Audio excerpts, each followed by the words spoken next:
All right, we're all set. All right, you guys, welcome to Found a Way with Why It Matter. I'm your host, Why It Matter. This is one of your newest featured shows. You catch us every Wednesday, 11 p.m. Eastern, and from Tuesday at midnight. Also, I guess Wednesday morning, Wednesday at midnight. Go and all throughout the day, you will see the banner on the For You page. You guys can always tap in if you guys forget. I also always put it in the calendar, so make sure you check your calendars on when to ever to catch us. But like I said, that's Wednesday at 11 p.m. Eastern. This is my last show for honoring Black History Month. Um, the tag that I've decided to do amongst the live community that's honoring Black History Month, and I gladly participated. This allowed me to bring the subject of interracial relationships. And we did this last week. You guys can catch it on my YouTube. It's linked in the bio below. So if you click it, it'll take you to my YouTube. You guys are more than welcome to go check all the episodes out. There are a few cut short due to technical difficulties. However, every single episode is posted on my YouTube. So we had last week we had Storm Shadow and Jen and Ju. Um, we had them as guests last week because they participated in interracial relationships. We heard their experiences, their advice, um, just a whole their whole story, and then I gave interracial couples in history that are well known or maybe not known and their impact on history. So this week we are doing part two of interracial dating, and we have our guest Angel Eyez here today, who is biracial. I'm biracial as well. I tried to have an extra guest, but we had a little mix up. Um, what we are discussing today in regards to interracial relationships is the product. What do you get from an interracial relationship? About 80 to 90% of the time, you get a biracial baby, right? So, we are going to talk about biracial people in history and their accomplishments because they are the product of interracial relationships. On average, this show is about taking unconventional relationships and lifestyles and allowing our guests to discuss that topic that they are a part of. We've had 50 Shade relationships, we've had poly, we've had side pieces, we've had gay parents, we've had a whole bunch of different types of relationships on this show. If you've ever been in an unconventional relationship or live an unconventional lifestyle, which is basically not your traditional kind, if you want to come and share your story, feel free to hit me in the inbox. You can also hit me up on Instagram, matter underscore, and just let me know you want to be a part of the show. Shoot me your idea, and we'll see if we can fit you in. Um, what else? What else? What else? And I guess that's it. Like I said, on average, it's normally something like that, but with the topic of discussion, with the topic of discussion that we've been having this month in regards to Black History Month, I thought this was perfect for interracial dating because at one point, interracial dating was something more taboo, more unconventional. It was illegal at one point. So I felt like this was the perfect time to introduce um, this type of, you're not ready? Let me know when you're ready to introduce this type of content. I guess what I can do is I have a lot. I have quite a lot. I have quite a lot of people. Um, so I guess we'll start off with an easy one. The easy one is two twin brothers. They're known as the Hughes brothers. Um, they are Black and Armenian. Their father is Black and their mother is Armenian. Um, they are actually two filmmakers. They make movies together quite often, but they do also lead their own solo careers when it comes to making short films and movies. Um, Alan Hughes is more of the one that's in that type of limelight. And these are the accomplishments they've done so far. So they started making movies at the age of 12. What kid do you know is making a short film at the age of 12? So they had a lot of support from their mother. Their mother was actually a single mother. I don't recall offhand if it was because of a divorce or if it was because the father passed away. I can't 100% tell you. I forgot. I ain't gonna lie. But they directed PSAs on gun control, so little short videos or little short advertisements for gun control. They created those. They actually directed music videos for NWA, Tone Loc, Digital Underground, and Tupac. They directed their first film. Their first film that they did together was Menace to Society. So I'm sure a lot of y'all heard about that, right? So that they already have some credit there. Their second film was Dead Presidents, and they also directed American Pimp.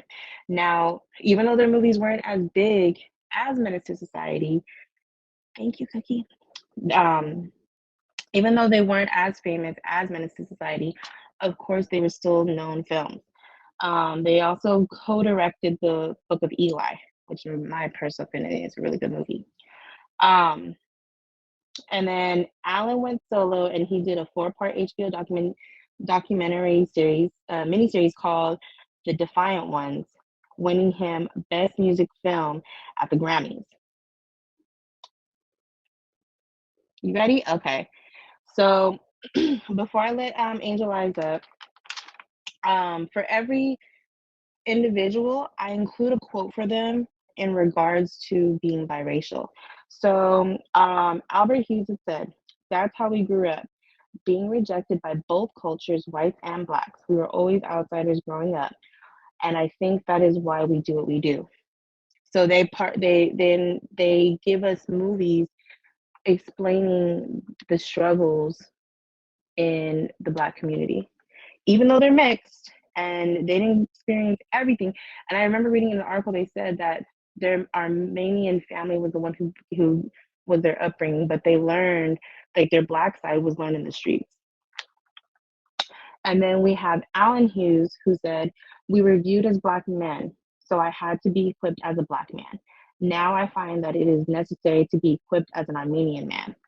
So they're saying from both sides they need to be equipped for the world. And I, as a biracial person, yeah, I feel that you need to be ready on different aspects because everybody has a different experience. Um, I'm gonna let Angel Eyez up right now. So for all you guys just tuning in, this is Found a Way with Why It Matter. I'm your host, Why It Matter, here every Wednesday, 11 p.m. Eastern. Today we are talking about interracial relationships, part 2. We are focusing more on the product of interracial relationships, which is biracial people. So we're going to talk about the accomplishments of biracial people in history. And Angel Eyez is going to come and she's going to give her story and her experiences and her little take.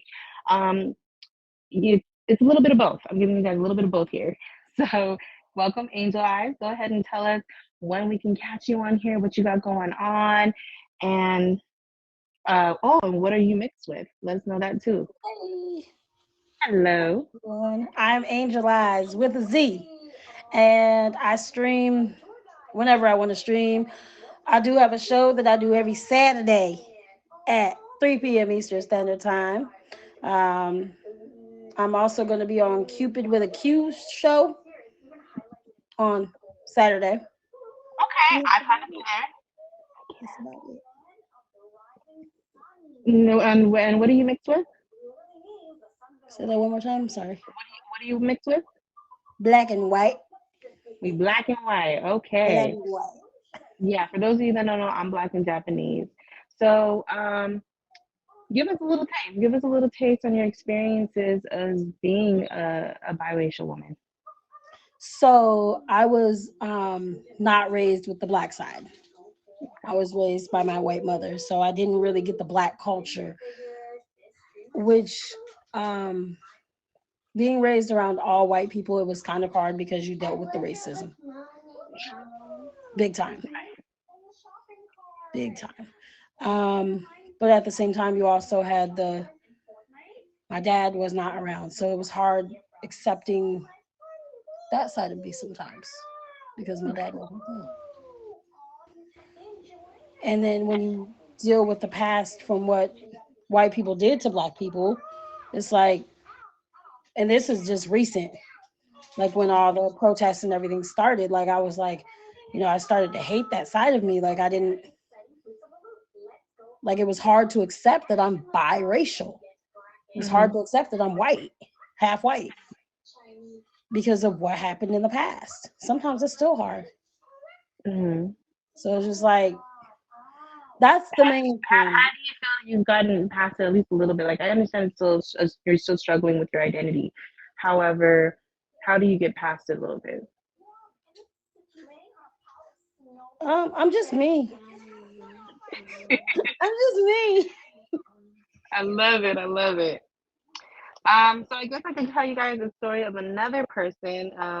And you know what? We'll go with this person because this person is black and white. This person is Meghan Markle. I'm sure all of you have heard of Meghan Markle. She's married to Prince Harry. She's part of the royal family now. And she is black and white. I try to get details on like in regards to the ethnic background, but she just simply says she's black and white. So so here's some accomplishments from Meghan Markle. So we know that she's, formerly an actress and things like that. She's accomplished a few movies. I tried to stray away from that. I wanted to see that there's more depth to her than just being an actress, because it wasn't like she was a top tier actress. Let's be real. Yeah. So um, she was a United Nations women's advocate. And here's something that I found really interesting about her. At the age of 11, she had seen a soap commercial, so like this regular soap, that said women all over America are fighting greasy pots and pans. She wrote The Manufacturer, she wrote Hillary Clinton, and other top notch positions. And then the company changed the slogan to People all over America are fighting greasy pots and pans. So she was very influential at the age of 11. An 11-year-old got a company to change their slogan.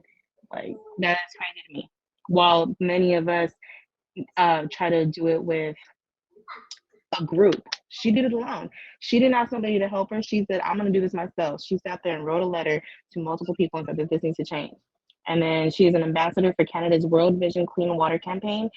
And of course, she married into the royal family. So the quote that I got from Meghan Markle in regards to being biracial or on the subject of race, she said, reflecting on where I come from helps me to appreciate and balance what I have now. So not only is she appreciative of what she has going on, she's saying that due to the fact that she sees both sides of her culture, because she was raised by both her parents and everything, she can understand. And she does fight. She fights for women's rights. She fights for, which is any gender. She fights for black rights, and that's specific to one side that she is part of. And then she even said she experienced racism being out there and marrying into the royal family, and she stood her ground, and her husband stood for what was right, and they separated themselves from that family. Now they happen to live in LA. Like, go bigger. So for those of you just walking in, this is Found with Wyatt Matter. I'm your host, Wyatt Matter. We are honoring this week Black History Month by doing part 2 of interracial relationships. Right now, we are focusing more on the product, which is biracial, um, biracial people. I'm giving you guys some facts about biracial people in history and their accomplishments. Some of them you may know, some of them you may not know, some of them you might not even know we're biracial. And then we have our guest, Angel Eyez, here today, and she is biracial as well. She's black and white. I'm black and Japanese. And we're just going to sit here and say, like, maybe what we've experienced, what we haven't experienced, um, things of the such. So we just went over who's this? We went over Albert Hughes and Alan Hughes, which are the Hughes brothers. They're known for making the movie Menace to Society. They're two biracial directors. They are black and Armenian. We just went over Meghan Markle, who's black and white. So I guess next would be, of course, the one everybody knows, Barack Obama. If two people of two different cultures wouldn't have gotten together, we wouldn't have the first black president, the first biracial. Even though they say Abraham Lincoln might have been mixed, look, we have no concrete evidence unless somebody shows me the concrete research. For as far as I know, thank you so much, Blended. For as far as I know, Barack Obama is the first one. Hello. He is European. He's Euro white, which means that his mother is from Europe, but they didn't specifically say what culture she was. And then she is the father is Luo Kenyan, so he's from the Luo tribe in Kenya. So of course he became president, and he served 2 terms as president. Okay, not many presidents can say that they served 2 terms. And if you know anything about government, you're only allowed to serve 2 terms max. So that's where we had to cut it. He rescued the country from the Great Recession, cutting the employment rate. Um, he ended war in Iraq. He signed the Affordable Care Act, giving 20 million health insurance. 20 million people got health insurance because of this man. He supported the LGBT community's fight for marriage equality. And I even remember reading his quote where he said, like, I personally think a man and woman is it should be married. However, they deserve the right to marry as well. I paraphrased it. He was the U.S. Senator of Illinois. He was the U.S. Senator of Illinois for 3 years. He was the state senator of Illinois for 7. And then before all that, he was a civil rights lawyer. Look, Obama did a lot, y'all. He did a lot. Not and look, purebreds. I'm gonna call them purebreds. Not a lot of purebreds have accomplished as much as this man has. He signed the defense. He signed the Deferred Action for Childhood Arrivals, allowing 5 million people living in the U.S. illegally to avoid deportation and receive work permits. So instead of just sending them back to the country they came from, he said, "Let's give them a chance." So he gave them a chance and got them work. He dropped the veteran homeless rate by 50%. A lot of veterans are on the street, and he allowed a lot of he found a way to get a lot of them into homes. And what I noticed is, yeah, there is a lot of low income housing for veterans, and that he made that a lot better for them. He boosted fuel efficiency standards for cars. He improved school nutrition with the Healthy Hunger Free Kids Act. He signed the Lilly Ledbetter Fair Pay Act to combat pay discrimination against women. So not only is he supporting African American rights, he's also supporting um, other cultures that are getting deported. He's also supporting women. He's also supporting the LGBTQ plus community. All right, y'all. Mm. Low Everybody income, else says middle Obama didn't do class, anything. veteran. He's all inclusive, y'all. How many presidents were all inclusive? He launched My Brother's Keeper, a White House initiative designed to help young minorities achieve their full potential. So, not just one minority, multiple minorities. Yes. He signed the Hate Crimes Prevention Act, making it a federal crime to assault anyone based on sexual or gender identification. So, the quote I have from Obama is, "Can we see in each other a common humanity, a shared dignity, and recognize how our different experiences have shaped us?" So even though we are all different, and not a white person is not going to be able to understand what a black person has to experience or meet on a daily. Not every black person is going to understand what the biracial black person has to experience. Not every Asian is going to understand what a white person has to experience, or what a white person is going to understand what a Mexican has or Hispanic has to experience. However, at the end of the day, we're all human.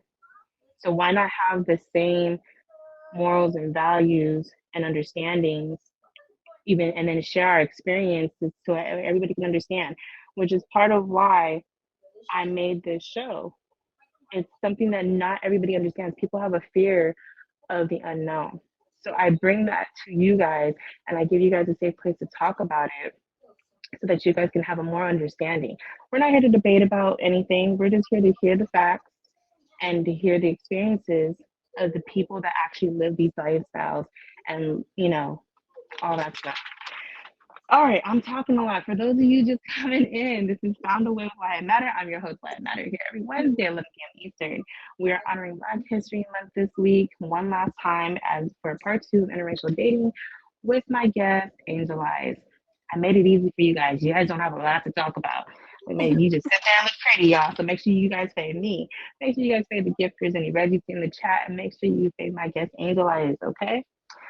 So we just discussed Meghan Markle, the Hugh brothers, and Barack Obama and their accomplishments.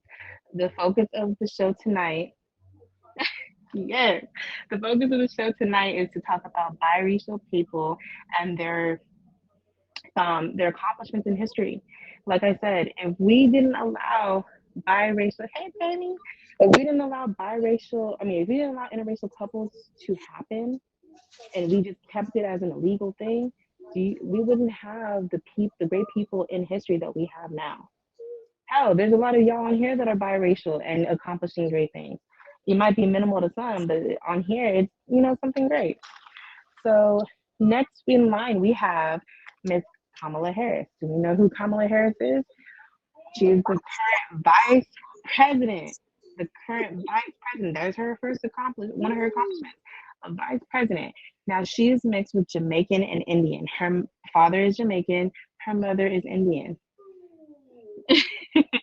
She is the vice president of the United States. She is the first woman to be a vice president. She is the first biracial woman to be vice president. Um, okay, so she was here her accomplishments. She was elected district attorney of San Francisco.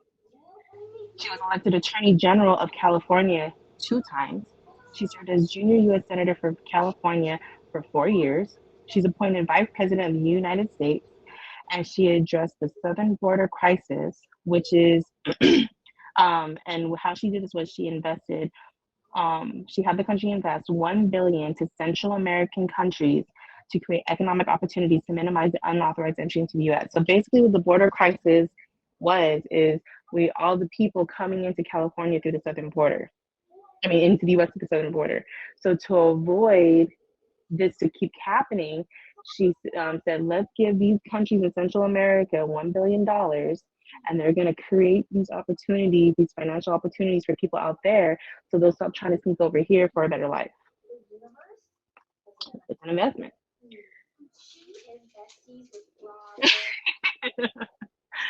um, okay. And all right, so another thing she accomplished, she casted a record-breaking 15 tie-breaking votes. So as the vice president, she's allowed to do the tie-breaking vote when it comes to decisions made by the Senate.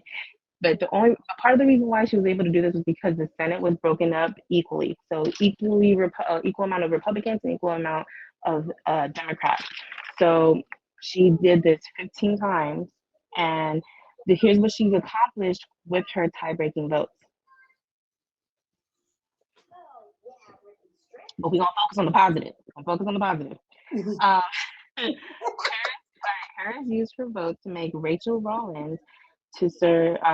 So Rachel Rollins was to serve as a U.S. Attorney in Massachusetts, making her the first Black woman to serve as a U.S. Attorney for Massachusetts. She also broke a tie for Catherine Lehman to become the Assistant Secretary for Civil Rights at the Department of Education again. So the last time that she was the Secretary for Civil Rights in the Department of Education was when Barack Obama was in office. So she brought her back into that department. She helped pass the American Rescue Plan in regards to COVID-19. So once she was sworn into vice presidency, she automatically went to the Senate and she overcame the Republican objection to the proposed budget resolution, which of course was given by the Democrats, allowing the U.S. to pass a $2 trillion COVID relief stimulus bill. So all y'all that got stimuluses, thank Kamala Harris. All right. So when she was questioned on her blackness, a lot of people give her a hard time because they say like how black are you? Like do you really represent us? She said, I am black and I'm proud of it. I was born black and I'll be black and I am proud of it. And I'm not gonna make any excuses for it for anybody because they don't understand. Okay. There's Kamala Harris, y'all. That's another biracial person. If you guys are unaware, there's another biracial person who has accomplished a lot um, in history. Um, so next, oh, I'm sorry, I missed a couple of notes. I thought I was done.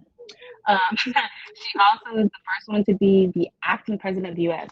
So when Biden was actually down because he got sick and he needed time away from office, he said like she's going to be the president in acting. So basically, she ran the country while he was down for a few weeks. And then she also achieved progress for the John Lewis Voting Rights Advancement and the Freedom to Vote Act. So even though she didn't succeed in anything, yeah, he had COVID. He was sitting down. So when so with regards to Voting Rights Advancement Act and the Freedom to Vote Act, she didn't get it accomplished, but she did She did leave progress in regards to those two acts. All right. So for those of you just walking in, because we have a lot to say about Kamala Harris. So for those of you just walking in, this is Found a Way with Wyatt Matter. I'm your host, Wyatt Matter. We are here every Wednesday, 11 p.m. Eastern, and where we take unconventional relationships and lifestyles, and we hear how our guests have made it their norm, made it their traditional way. This is not a debate show. This is not anything of that. It's just to sit and listen and hear our guests and their story. However, we did a twist this month. We decided to do Black History Month, and I decided to bring up interracial couples or dating. And we did that last week, and we had some guests that partake in interracial dating. And this week, we are focusing on the product of interracial dating, part two, which is biracial people. We have Miss Angel Eyez, who's black and white. You have myself, who's black and Japanese. If our parents were not allowed to be in biracial relationships, we would not be here. So, thank you. So, also, what I'm doing is I give you guys a little bit of history. We're going to talk about a few other people that are biracial and their accomplishments in the world. So, the next one is Booker T. Washington.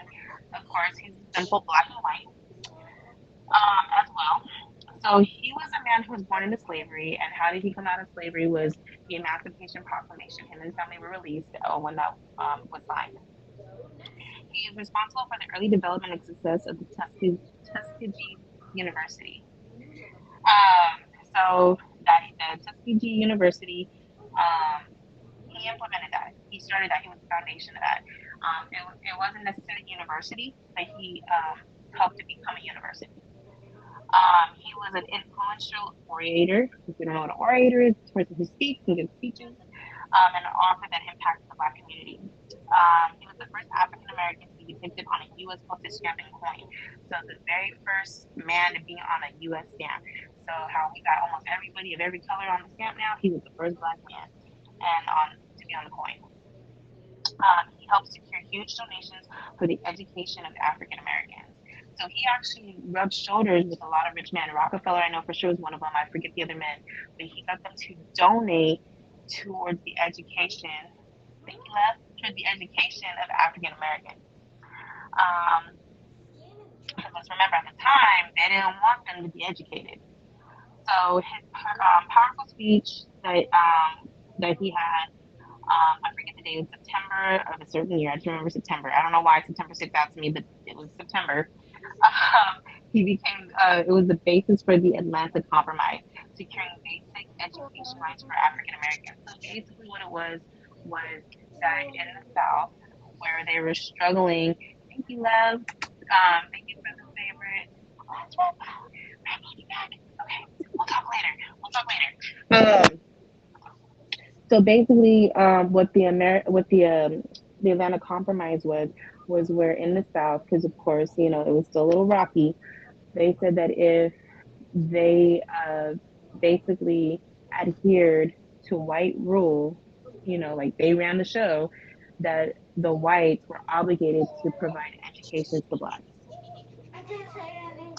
Um, and they would be basically get trade and things. They would learn like different types of trades to help them like have careers.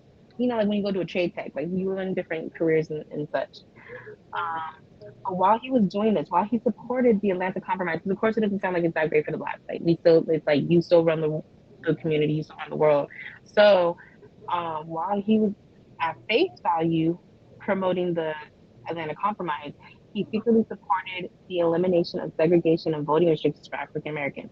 So while he was doing that, he was also financially funding um, to get rid of segregation and to get rid of blacks not being able to vote.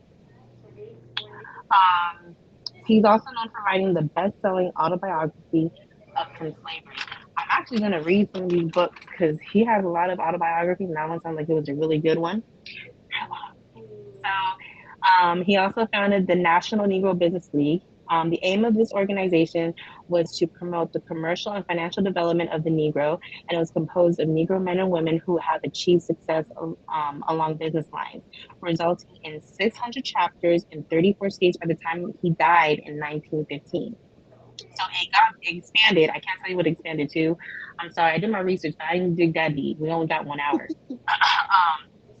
But you know, it became pretty big by the time he died. Um, he received an honorary master's degree from Harvard, and he received an honorary doctorate from Dartmouth. And so I didn't get an exact quote from him like I did all the other people I'm going to talk about tonight, but this is actually on at the Tuskegee University. They have a statue in honor of him, and on the plaque it says, "He lifted the veil of ignorance from his people and pointed the way to progress through education and industry." So, my son. So, for those of you just walking in, this is Found a Way with Wyatt Matter. I'm your host, Wyatt Matter. We are here every Wednesday at 11 p.m. Eastern. Tonight we have our guest, Angel Eyez, and our topic tonight is interracial dating part two. Though our focus is not necessarily interracial dating, it's more so the product of interracial dating, biracial people. So we have Angel Eyez, who's black and white. She shared a little bit of her story and her experiences and how she feels in part of being biracial, and how she get past it, which is being her. I I identify more with myself, the black race, though. you identify more now with I, black, I identify more as being black. I'm and sorry. you're good. And then me myself, I'm black and Japanese. Um, and how I got past, I'll get my little story after we done, but how I got past it, I'll explain. Um, so next, I got a handle on that, y'all. Don't worry about it. I seen Barack Obama. Can I say something about Barack Obama? He Yeah, go spoke ahead. in my high school, my senior year. I seen Mm. him speak before. He was just like a junior senator, so it was amazing. Because then when he became president, I'm like, Oh, so you got to see him speak before he even came in office. yes, he was a junior senator at the time. Ooh, okay, okay. Mike, thank you for that favorite. And to my friends, like I said, this is a touchy subject, so if you see any negativity in the comments, feel free to remove them from the stream. You don't necessarily have to kick them, just remove. So we just got done discussing Meghan Markle. We discussed the, the Hughes brothers. If you guys don't know who they are, Meghan Markle married was an actress that married into Oh, that was my internet. that married into the royal family. Thank you guys. Then we have the Hughes brothers. They are responsible for directing Menace to Society and many other films. They were Black and Armenian. We discussed we just finished discussing Booker T. Washington, who of course was black and white. I don't know why people are sending me verses knowing that we got a show right now. We just discussed Kamala They Harris, literally who's see the Jamaican feature and stuff. Indian. Thank you guys. Jamaican and Indian. Who else? We discussed Barack Obama, who is Euro white. Um, they never specified exactly what white, but she's of European descent, and the father is Luo Kenyan. So for all of you guys in the chat, make sure that are just tapping in. Make sure that you're faving the gifters. Make sure you're faving Angel Eyes. Fave me. We're gonna get back to the weird stuff after this week. We're a little bit more standard this week, but the unusual will start coming in next week. I mean, I Um, can be weird if you need weird. so our next person that we're going to discuss is James McBride. James McBride is a man who wrote many books, and he is known for being a journalist. Um, his father was black and his mother was Jewish. He actually has a memoir that um, he's very famous for. It's used in a lot of schools and education and everything, where he explains his upbringing in living with a mother who had nothing but black children, and it was a household of eight, and then she married and had more children, and basically growing up in these households. So James McBride attained a master's in journalism at the Columbian School of Journalism. He was a staff writer for the Boston Globe, the Washington Post, the Wilmington News, and People's Magazine. He wrote pieces for Rolling Stone magazine, Essence, the New York Times, the Chicago Tribune, the Philadelphia Inquirer, and U.S. or Us magazine. Um, so he wrote his well-known best-selling memoir, The Color of Water: A Black Man's Tribute to His White Mother. The memoir was a bestseller for 2 years. So for 2 years straight, it was a bestseller for in New York, on the New York bestsellers list. It was translated into 16 different languages, and it had 2.5 million copies made. He wrote the novel Miracle at St. Anna, which later was adapted into a movie directed by Spike Lee. And he's also, oh, I forgot, he's also a jazz artist. He's an accomplished saxophonist that toured with jazz singers and musicians such as Little Jimmy Scott. Uh, Now, what else did he do? He wrote lyrics for musicians as well. So also he's a lyricist. He's a writer who wrote music for Anita Baker, um, Grover Washington Jr., Pura Fay, and Gary Burton. He composed the theme music for the Clint Harding Network, Jonathan Dean's New Orleans documentary, Right to Return, and the off-Broadway musical Bobos. He was awarded American Arts and Letters Richard Rogers Award. He was awarded the ASCAP Richard Rogers Horizons Award, the American Music Festival's Stephen Sondheim Award, the National Book Award, and he got several honorary doctorates.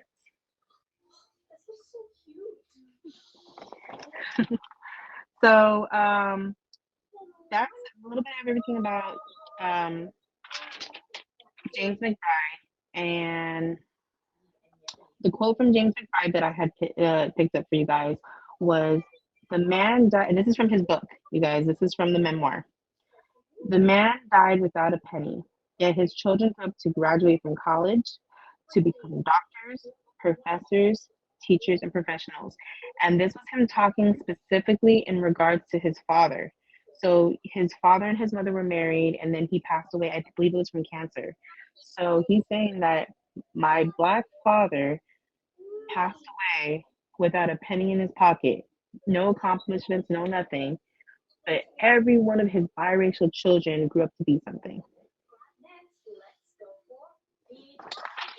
Just a little something. For those of you just walking in, this is Found a Way with Why It Matter. I'm your host, Why It Matter. We got about 20 minutes left. Um, we are here every Wednesday, 11 p.m. Eastern. We are honoring Black History Month this week and talking about interracial relationships with our guest, Angel Eyez.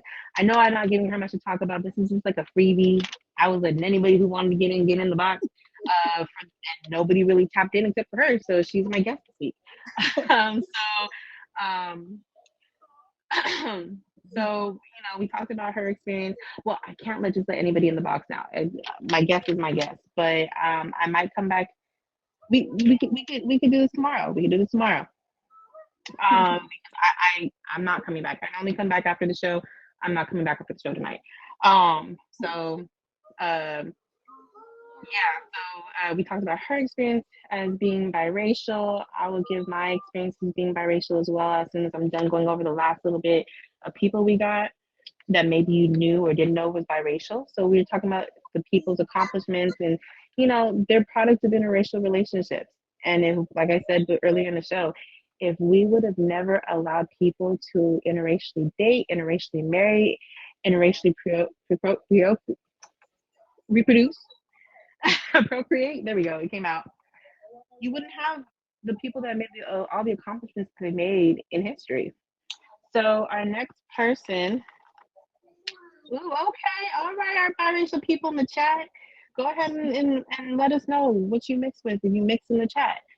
So our next person that we're going to talk about is Kimora Lee Simmons. Everybody heard about her. She's Black, and her mother was Japanese Korean. So at the age of 13, she secured an exclusive modeling contract with Chanel. 13 years old. Forget school, forget all that. She was modeling at the age of 13 for one of the biggest companies out there. She's and now and I'm gonna say this. We're gonna get through this pretty quick because the last bit of people I got, they didn't accomplish much. They're just a little bit more of a well-known name that you guys might be aware of. So we're gonna go through this quick. Um, she's the CEO of Baby Fat, making it a 1 billion company at one point. So at one point, Baby Fat was worth $1 billion. And then she invested in many new and innovative businesses, gaining a net worth of over 200 million. So this woman alone is worth over 200 million right now. And then a quote from Kimora Lee, and this is when she was interviewed. I forget exactly what the magazine article was, but she was interviewed and she discussed on being biracial, and this is what she said. I was a loner growing up. I was a mixed race girl with a Korean Japanese mother because her mother was a single parent, I believe. I believe she raised her by herself. Um, and an African American father, and none of the other kids at my school were like me. I was I was nearly 6 feet tall by the time I was 11 years old, and I was an only child being raised by a single mother. Yeah, her mother was single. They called me Chinky Giraffe. I cried all the time, but my mother wanted me to turn my tears into something else, something positive.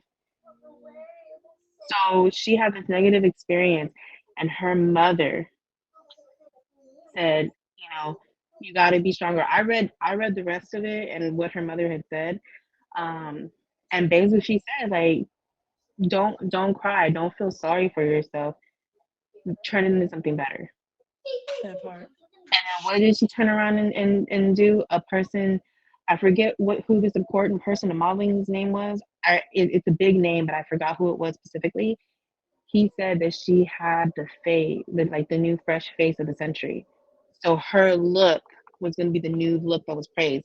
And look, all of y'all love you an exotic girl now, right?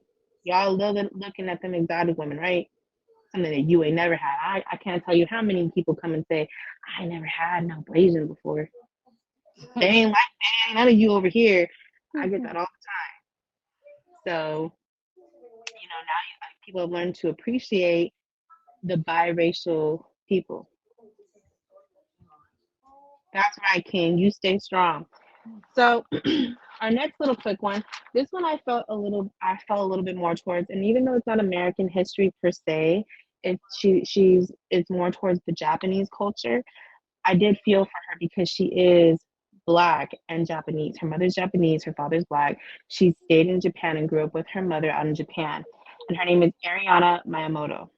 Now, Ariana, um, she's the first mixed race woman to be Miss Japan, and she won Miss Universe Japan in 2015. The reason why she joined was to bring awareness of the prejudice that was in Japan. She said it's awkward that out in Japan you have a person of African American descent or a black person walk into a restaurant and they will automatically hand you the English version of their menu and not even considering the fact that you might understand Japanese, you might know how to read it. So they're very like, instead of them just asking or instead of them just handing you that, instead of like instead of accommodating it, they just automatically assume, oh, they don't know no Japanese, here you go. She said that growing up, like, she used to play sports and she was playing up against some girls, of course pure Japanese, they were talking in their language and they were talking about her. So they didn't know that she spoke Japanese, and they said, who are you up against? They're like, oh, the black girl. And then they said, is she supposed to be Japanese? Oh no, I don't think so. And she understood every word the girls were saying about her. So her quote is, I want to start a revolution. I can't change things overnight, but in 100 to 200 years, there will be very few pure Japanese left. So we have to start changing the way we think. Yes, I'm mixed. I'm black and Japanese as well. So we're talking about Ariana Miyamoto, who is black and Japanese. My mother is full-blooded Japanese, and my father is black, possibly part Puerto Rican. We don't have too much of his history lineage to really know, and I never done an ancestry test. Me personally, as far as I know, I'm black and Japanese. So our next one, we know this name. This person is J. Cole. Thank you, Lena. Thank you. J. Cole. So J. Cole is black and his mother is German. He actually was born in Frankfurt, Germany. I don't know how many of y'all know that, but he was born in Frankfurt, Germany. Then he moved out here to the U.S. So, accomplishments for J. Cole. He is a Grammy Award winner. He's a rapper. He's a rapper that won a Grammy. He brings awareness to police brutality. He graduated magna cum laude from St. John's University. And when he went to the university, he actually obtained an academic scholarship. Not too many nowadays. I think it's more common, but years back it wasn't as common. They normally got sports scholarships, not academic scholarships. So that's actually a good look for the Black community. He's a man who went to college, graduated top notch, magna cum laude, and he had an academic scholarship. He's gone multi-platinum singles and platinum albums. And I think he also tried out for professional basketball. I don't know. I don't think he succeeded in getting on the team, but there was a team who actually gave him the opportunity to try out back in 2021. So his was an interview that he did with the magazine. You're thinking we're almost finishing up. For all you walking in, this is the Founder with Why It Matter. I'm your host, Why It Matter, here every Wednesday, 11 p.m. Eastern. We are here with Angel Eyez, who is our beautiful guest tonight, biracial. She's Black and white. I'm Black and Japanese. Our topic tonight is interracial relationships, part 2. If you want to see part 1, it is linked to my YouTube in my bio, where we had Jen and Juice and Storm Shadow, who talked about their experiences with interracial dating, and we talked about interracial couples in history. This week, we're more focused on the product, which is biracial people, and I'm focused on biracial people and their accomplishments in history. Because if their parents weren't allowed to be interracially married, interracially dating, and procreating, they would not be here. We would not be here. So we just got done going over Meghan Markle, the Hughes brothers, Barack Obama, Kamora Lee Simmons, James McBride, Booker T. Washington. Hold on, I'm skipping through it to see who else did we get. We got the Hughes brothers, Kamala Harris. We just finished up with Ariana Miyamoto, and we just finished with J. Cole. And every person I had a quote. So his quote is from a magazine that he did an interview with, and they were asking him about being biracial, like how its effect on him, and he said, "I feel I represent both sides. The perspective that I'm bringing is a side that's aware of both. I've seen both sides. I wouldn't be able to say the things I say had I not seen another side. I don't think I'd be aware of the inequalities if I wasn't in these classes with all the white kids, but all of my friends outside of the class are not in these classes. And I see what happens in their classes or right down the street at the school that was my district, school I was supposed to attend. So there's a school that he was supposed to attend, but his mother put him in a different school where he would get a better education. So where he lived, he would have gotten poor education, but his mother made a point to put him in a better school. The school I was supposed to attend, they don't even have books to take home. But why my school, which is 60% white, why does it have more than enough books? I don't think I would have been aware of that had I not been brought up with a white woman.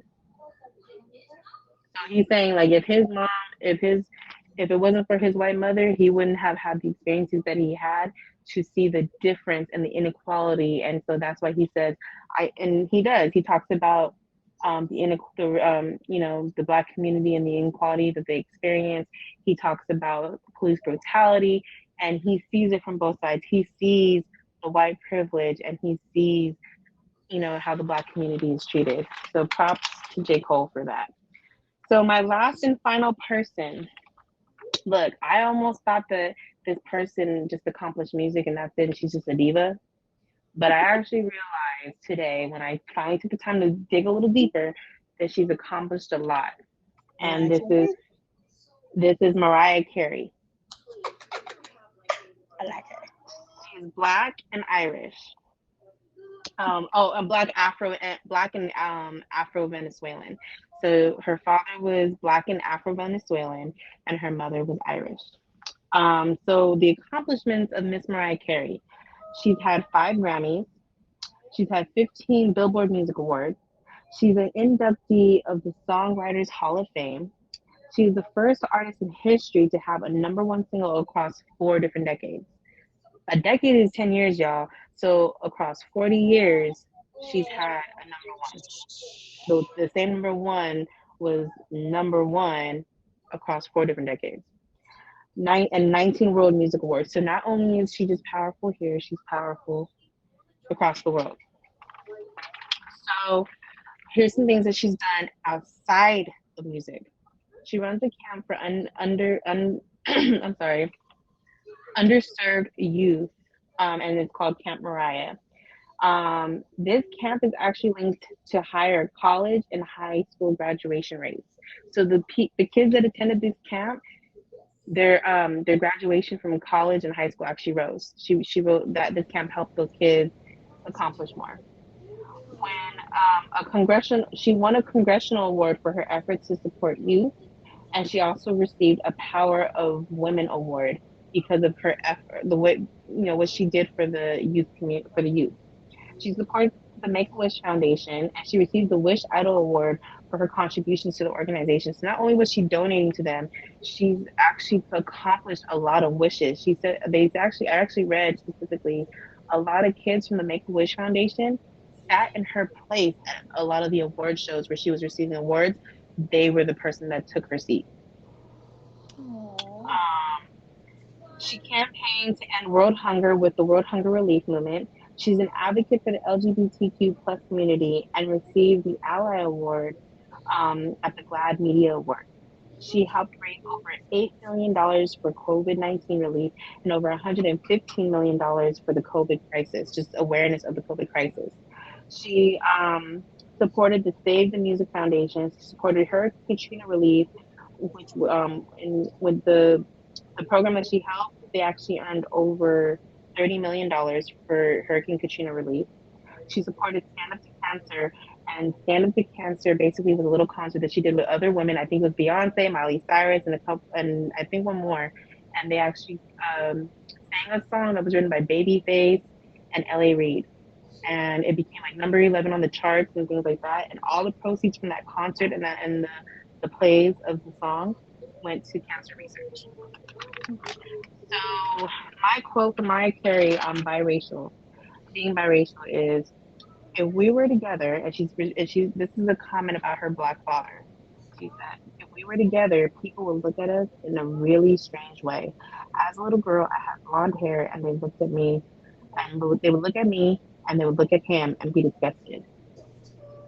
So they actually used to look down at the fact that she had a black father, and it's just crazy that now people appreciate or people are into it. There might still be some restrictions, which I know Everybody it's wants a mixed baby.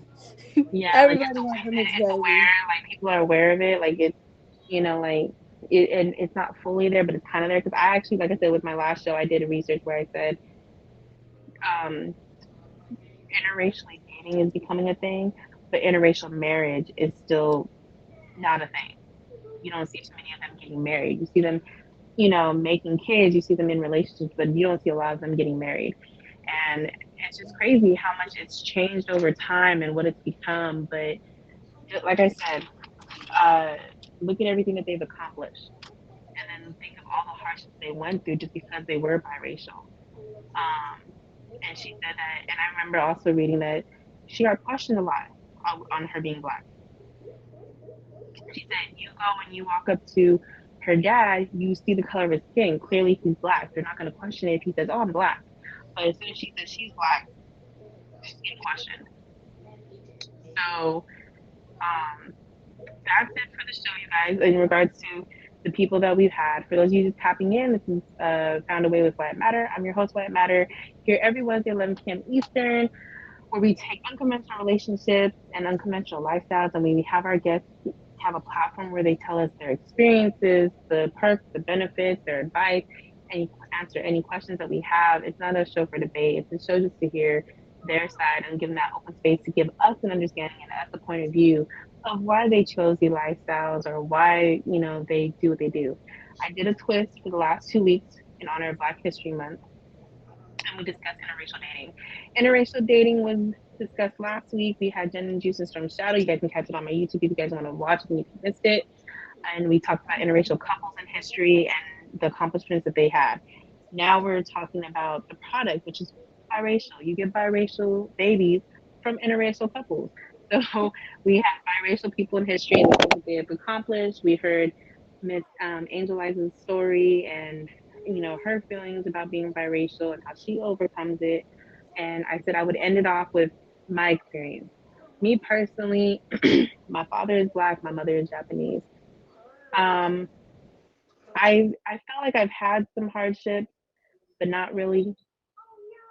Um, I was very sheltered. I grew up with the Japanese side of my family, so I was very sheltered. I didn't get introduced to the Black side of my family until I was a little bit older. I feel Same. represented in the Black community.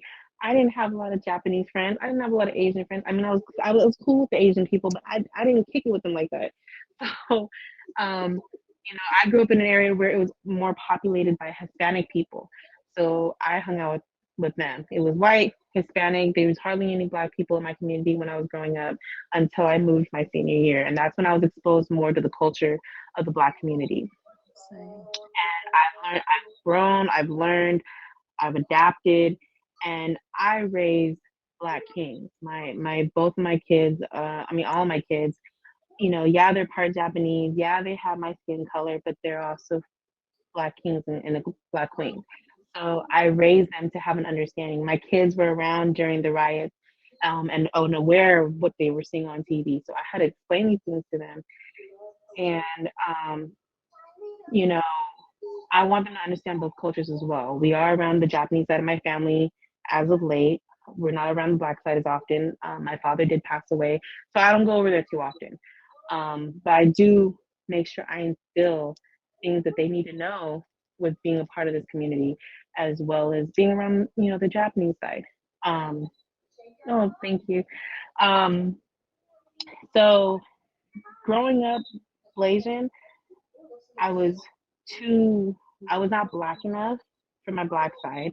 Like I said, I didn't get introduced to that side till I was a little bit older. And then, in accordance to my Japanese side, I'm a little ghetto. I'm the ghetto one in the family. I smoke, I It's like drink, it's like I they want you to get rid of one word part. I'm that one. And almost every dude I bring home is Black. So I'm kind of the Black sheep on this side, but they accept it. And then as far as my Black side, I fit in a little bit more now because the Black side of my family, they're educated. So, but I did have some of the little ghetto hoodlums in there, and they're like, "You talk so white, this that, and the other. You don't understand our Hmm. struggle because, like, look at you can easily get on the phone and get a job and do this and do that." And I said, "Look, anybody can sound educated." And we used to have these arguments all the time. I'm like, anybody can sound educated. All you have to do is say your R is hard, Or enunciate the T's, enunciate the I's. Like, come on. So I was just like, I don't sound white. I sound educated. And if anything, I would think that you would strive to sound educated. And we used to have these conversations all the time. And then, like I said, like my family on this side, they accept me for who I am. I'm a party animal. I'm all that. But that's really what I've experienced. And I'm gonna be real with you guys. I never experienced racial profiling until I was I pregnant? Was I pregnant with my third? I was pregnant with my third. Or I was pregnant with my fourth, and I've never experienced it before. But somebody tried to say that I was stealing from Walmart. I had just spent about $500 on clothes, on food, on I think it was like cookware, a whole bunch of stuff for the kid, and it was a family trip. It was the kids, it was me, it was my baby daddy, my fiance at the time, and my fiance walked away, and I was headed out the door. I was headed out the door with the cart. they stopped me. It was this Hispanic dude who stopped me, and he said, "Are you? Did you pay for everything?" And I'm thinking, "Oh, he joking with me." It's like I kind of laugh it off, right? And he's like, "No," like he kind of like, and I'm reaching for my receipt. He's like, "No, no, no," and I'm like, "Huh?" And he said, "Did you pay for everything?" I'm like, "Huh?" I was duh. And he looked at my son's shoes, and he's like, "You sure?" And I said, "First and foremost, can you look a little closer at those shoes? Those are Adidas. Do you sell that in Walmart?" Wow. And he said, "Oh, okay, okay, okay." And I was just like, "Yeah." And he's like, my apologies. You have a nice day." And he handed me back the receipt. And I guess the security officer there, um, she actually hinted that we were stealing. And I had everything that my kids were wearing were brand new from Amazon. Like their shoes and stuff were brand new from Amazon. We didn't even go to the shoe department. So how could we have stolen shoes if we never walked to put in the shoe department? So I'm looking like, okay, I had just bought them some Adidas sneakers and Adidas slides. So I bought the whole family some. So I was just like, and that's what we were all wearing. So I was just like, okay. So I started walking out the door, and my fiance saw the look on my face, and he said, "What happened?" And I said, "They tried to say that we were stealing." He said, "What?" And he turned around and he went and started complaining. He said, "No, that's racial profiling. Like he's like, we just had. You see, her basket is full of bags and stuff. So you really thought that we would steal some shoes?" He was like, "She's over here with $3,000 in cash. She paid with a card. She paid for every little thing. We didn't even go to the shoe department. And like, no, I being the kitchen manager." And they kept trying to like twist and turn and find ways to not make it sound like how it sounded. That's sad. And that was the first time I've ever experienced racial profiling. And so, you know, now I feel kind of like J. Cole. Like I see it from both sides now. Like I see like how we can be mistreated and how the other side doesn't. And I can understand where some people would kind of feel like, dang, like you don't understand our struggle. But you know what? Sometimes we do, and sometimes you guys don't understand our struggle. That And part. I feel that if we get a little bit more understanding, like Barack said, from everybody's experiences, I think that we would come together a lot better. But we're officially at 9:15 or 12:15 for you guys on the East Coast. I appreciate you so much, Angel Eyez, for being a part of the show. I'm sorry there wasn't really much for you to say. I was making this as easy for you as possible. I said, "Oh yeah, she don't got to talk. I'll just talk away. I'll make look. I did my homework. I'll do all the talking." So I appreciate all of you guys that tapped in. Like I said, I appreciate you, Angel Eyez. Thank you for all the gifts, all the love, all the support. I do have somebody who wants to be on next week's show. It's going to be Age Gaps Part 2. So if you guys look at the YouTube and look at Age Gaps Part 1, that's somebody who dates older people. Sugar daddies. All the Now, sugar daddies. All the well, sugar oh, daddies. y'all short. They ain't sugar daddies. They just old men. So she gets older men. Now, next week, we're going to go over the topic of big age gaps, but a woman who dates younger men. So we're going to get an opposite, The opinion. cougars. Basically a cougar. I might have two. We're gonna see if one person is in, if the other person is interested, because I do know somebody who is a cougar in the tag community. You guys might know her. She has a future show as well. We're gonna see if she's available. My hours are a little off for her, so she might not participate, but we'll see if she's willing to. But I hope to see you guys next week. Thank you again. Um, and I hope you guys have a great rest of your evening. Thank you, guys. Y'all, Angel Eyez. Once again, found a way every Wednesday night at 11 p.m. Eastern, where we take unconventional relationships and lifestyles and we hear how they found a way to make it their norm. I appreciate all of you guys who sat here from beginning to end. It is so amazing to have you guys sitting here. I thank all of you. I thank all of you who just tapped in tonight. And like I said, watch it on YouTube. If it's not posted by tomorrow night, it'll be posted by this weekend. Okay? I told somebody I'd be ready by 9:30, 10 o'clock. So I gotta get off of here, take a shower, and change clothes. You guys have a great night, okay? I'll be back tomorrow morning, I promise. And I never boop you guys out. Boop yourself out, girl. I don't boop y'all out. All right. You want me to If do I my boop outro or whatever it is? oh yeah, duh. I'm so sorry. I'm so sorry. I'm looking at this time. I'm like, I gotta go. Okay, go ahead. I am Angel Eyez with a Z. I stream whenever I want to stream, but the consistent thing is the show that I have called Tag Talk every Saturday at 3 p.m. Eastern Standard Time. Yes, she has. Thank you, Wyatt. Of course, of course, of course. My bad, y'all. I normally give an outro. I'm looking at this time. We did too much talking. But see you guys tomorrow. See you guys next week for the show. And like I said, if you guys are interested, send me a DM. If you guys can't reach me on here, my Instagram is linked at the bottom. You like my TikTok is on there. You guys can reach me there. There's a whole bunch of different places you guys can reach me if you guys are interested in being part of the show. Hit up Angel Eyez and ask her about her show. She might have a spot for you guys as well. So you guys have a great night. Thank you.